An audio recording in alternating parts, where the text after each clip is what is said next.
Hey gang, today we're going to talk about diminished chords. Let's do it.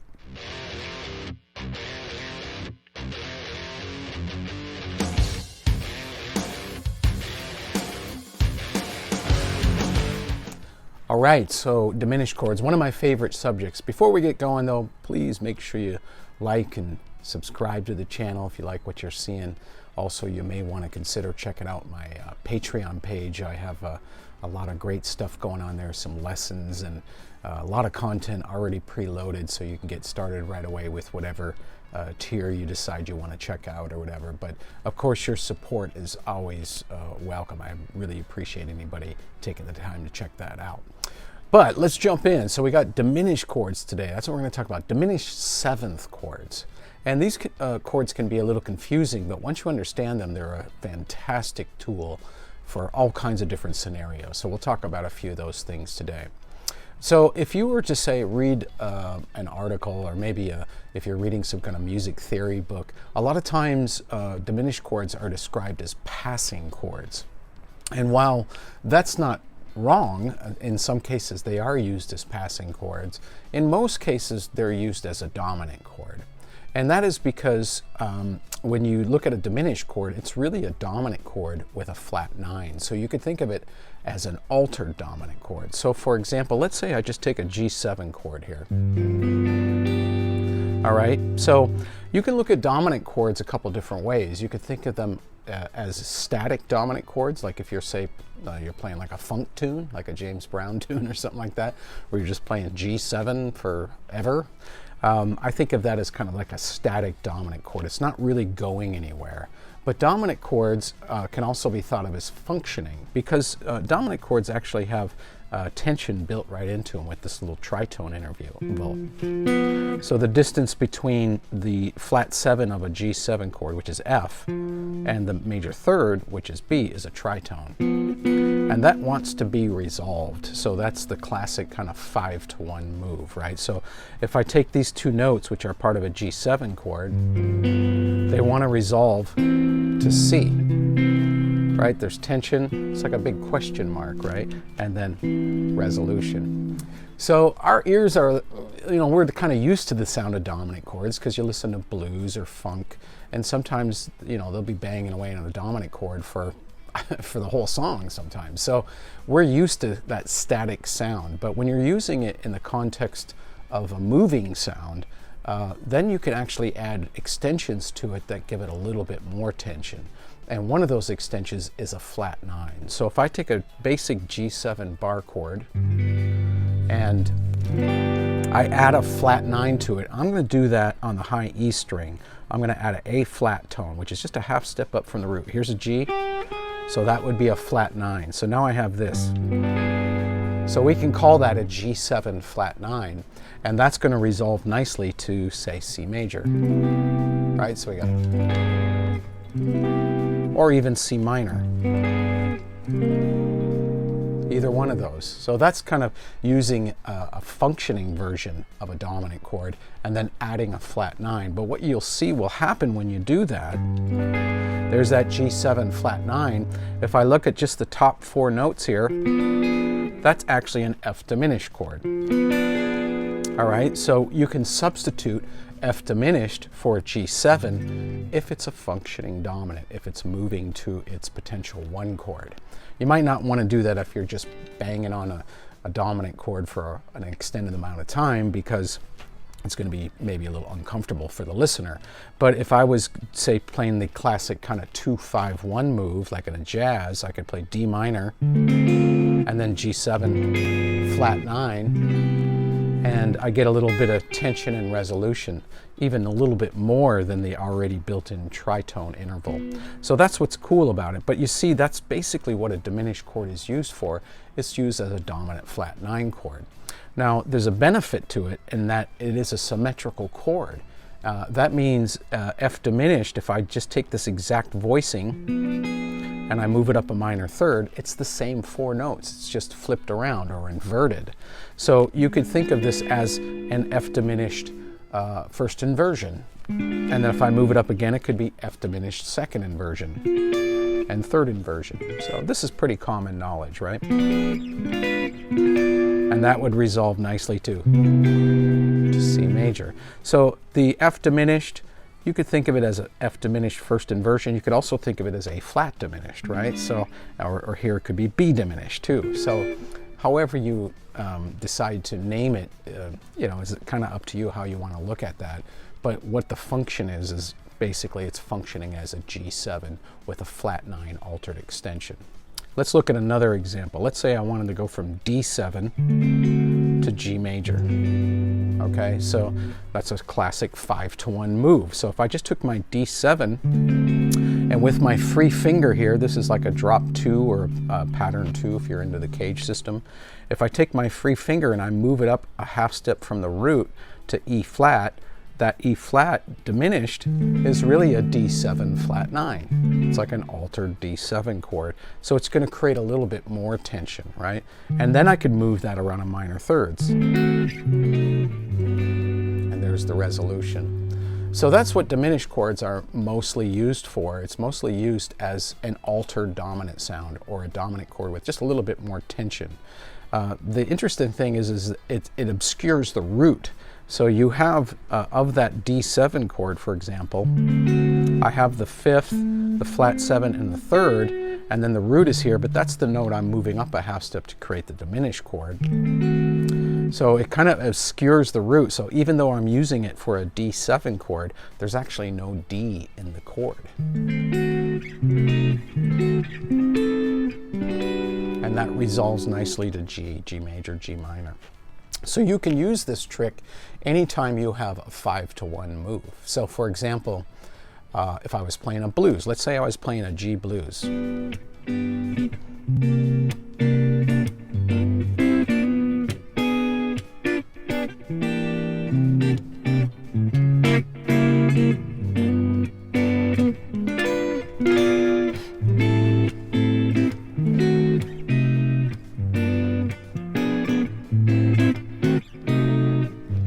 Okay, so I added some jazzy turnarounds in there, but anywhere where there's a 5 chord moving to a 1 chord, I'm substituting it with a diminished chord. And the benefit of that is that I'm getting a little bit more tension, and it's creating more tension for a better resolution, and also it's creating a movable chord that I can move around in minor thirds, and it just inverts. So I can add a little movement into my chords. So like for here, I went to E7. That's a secondary dominant. If I'm in the key of G, that's the 5 of the 2 chord. That's the 5 of the A. So it is functioning.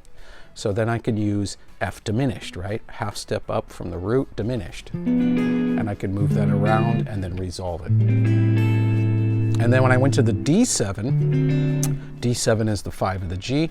Again, I went up a half step and played diminished, moved it around in the minor third, and resolved it back to G. So it's not just reserved for jazz. You could use this in a pop or blues context. There's a lot of ways that you can use this. Basically anywhere where there's kind of a 5-to-1 move, you could do that. I'll show you kind of how you might be able to use it in a pop circumstance. So let's say we have a pop chord progression, something like, I'll do it in the key of D, right? So we've got D major to B minor to G major to A. Okay, so that's a really basic kind of pop chord progression. There's a lot of songs written in some kind of form of those 4 chords. All right, so the A chord in this example is the 5 chord. This is what brings us back home to the D. So you could think of this as a 1, 6, 4, 5. Now sometimes what I like to do is you can make this 5 chord sound a little cooler by playing a G over an A. So something like that, which is just a G major triad with an A in the bass. So I'd have something like this.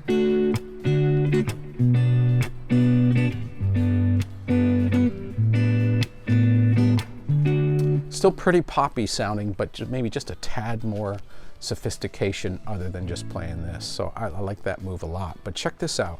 If I take the G major triad here, I got the A in the bass. If I move these 2 fingers back, that gives me a diminished triad. And G diminished is A7 flat 9, right? So now I could play.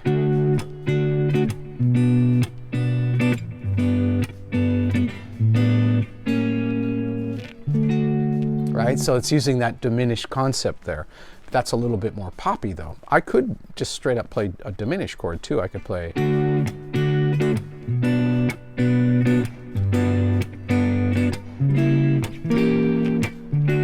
there. So for the A7 or the A major chord, I played C sharp diminished in E diminished and resolved it. Okay, so why those diminished? Well, basically you can use the diminished substitution from 4 notes of the original chord that you're playing. So the original chord I was playing in this case was A major. So I could play it from the 3rd, I could play C sharp diminished, I could play it from the 5th, I could play it from the flat 7, which is G, the 5th is E, flat 7 is G, and I could play it from the flat 2, which would be B flat, so I could play it there. So I could play. So that's how I find these diminished chords that I want to play. I look at the original chord and I look either at the 3rd, the 5th, the flatted 7th, or the flat 2. And that kind of guides me where I could go. So let's do that one more time. So we got D major, B minor, G major. Now I could play. So there I played the flat 2, B flat diminished, and moved it up a minor 3rd, and then resolved it back to the 1 chord D. So this is a really great way that you could use this in pop, just to sound just a tad more sophisticated, but not getting into like those really jazzy altered dominant sounds. So I really love this sound, and like I said, you can use it in blues. So let's say our G blues, where can I use it here? If I was just playing like a typical 12-bar blues, okay? Well, you know, the G7 is the 1 chord, but eventually I'm going to probably go to C7, right?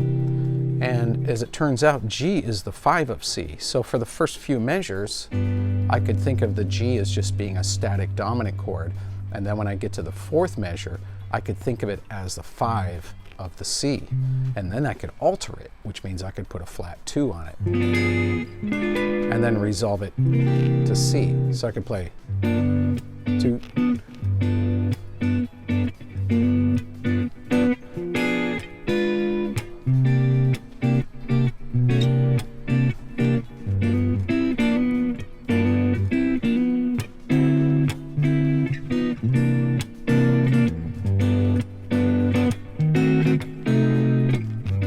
So right there at the end of the 12 bars, you have another 5 chord going back to the 1, and that's a 5 to 1 move, of course. So there I added a D7, I just made it an E flat diminished, moved it down a minor 3rd, C diminished. All of those are representing a D7 flat 9, and that resolves us back. So a lot of people don't recognize this, but there's actually a diminished triad built right into your dominant chord. So like right here, here's my G7 chord. This is just a basic bar form. Right here, this little shape here is a diminished triad. So I could just move that. I could be playing.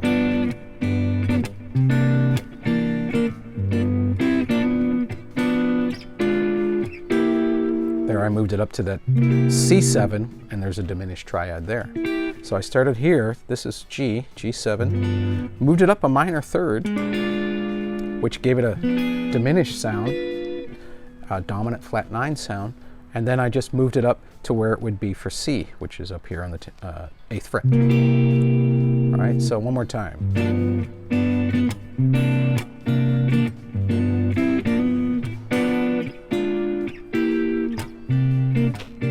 All right. So there's all kinds of clever ways you can do it. You don't have to play the full diminished 7th chord. You could use a triad too, a diminished triad, and which is already built right into your dominant chord, which is super handy. Now, you know, an instance where you might think of it as a passing chord, let's say I'm playing blues, okay, the same 12-bar blues, right? A lot of times when you go to the 4 chord on the 5th measure of a 12-bar blues, sometimes on the 6th measure, you'll go up a half step and play diminished. So it sounds like this.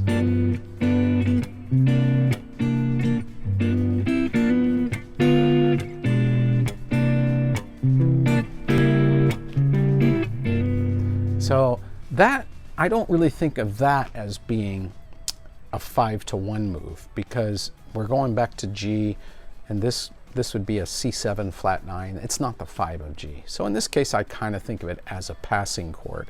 You'll see some of the notes when I play G7, if you move it up like this, if you play G7 like that, it kind of, there's like little half-step moves in there. So it's kind of like a passing chord in that context. But what I find in my experience, diminished chords are generally used as dominant flat 9 chords, like altered dominant chords. And then you could take advantage of the symmetry of it, that minor third movement. So a really easy way to sound more sophisticated. And by the way, you can use this in your lines too. I'll do another video on that. But let's look at a couple of typical diminished chord voicings that I use and everybody uses. And you could think of them, if you know the drop chord system, drop 3s, drop 2s, that kind of thing. You could think of them like that. Let's say, for example, I want to make this G. Here's G7. If I want to make this A flat diminished, all I have to do is just move the G up a half step, right? So I'm going to ignore this note here on the A string because I'm already playing that here, doubling up on that note. So I'm just going to play it like this. And then I'm just going to move the A flat, or the G up to A flat. Now it's an A flat diminished or a G7 flat 9, however you want to look at it. And now it becomes a symmetrical movable chord. I can move it up a minor third to B, D, right? Or even up to F, and that will take me to C. Okay? Beautiful, awesome sound. Okay, so if I was doing this with an A string root, by the way, that's a drop 3 voicing I'm using. If you're into the drop system, I'm going to go over how that works in another video. But basically, drop 3s are easier to recognize because there's usually a space between the lower note and then the upper structure of the chord. There's like a string being skipped here, the A string. I'm not playing it. That's a very typical drop 3.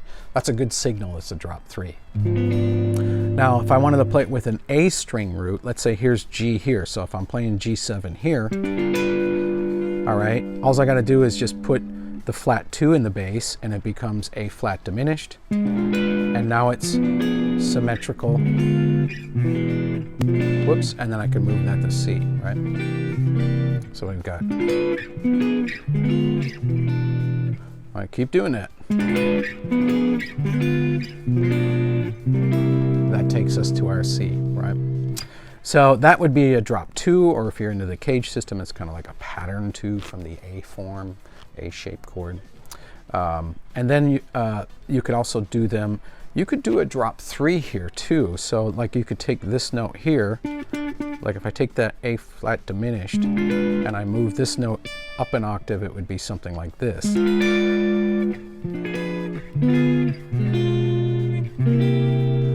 Now I'm skipping the D string, so that's a drop 3. I'll go a little bit more into that as time goes on. And then the other one that a lot of people use is the top 4 strings. This is super useful because the top 4 strings on a guitar are definitely the sweet spot. So here's a G7 chord. This is this is a drop 2, or from the cage system it would be a pattern 5. So many different ways to describe things these days, but and so many people learn so many different ways. Like some people are using the cage system, so they don't know the drop system. Some people use the drop system, so they don't know the cage system. So I'm trying to cover both bases here, but because I use both actually, and I think they're both great systems to know. All right, so here's a G7 chord. This is coming from a D7, right? We're just moving it up. Now, if I just move the G up a half step, there we go, A flat diminished, and I can move that around. Now, technically, this would also be a drop 2.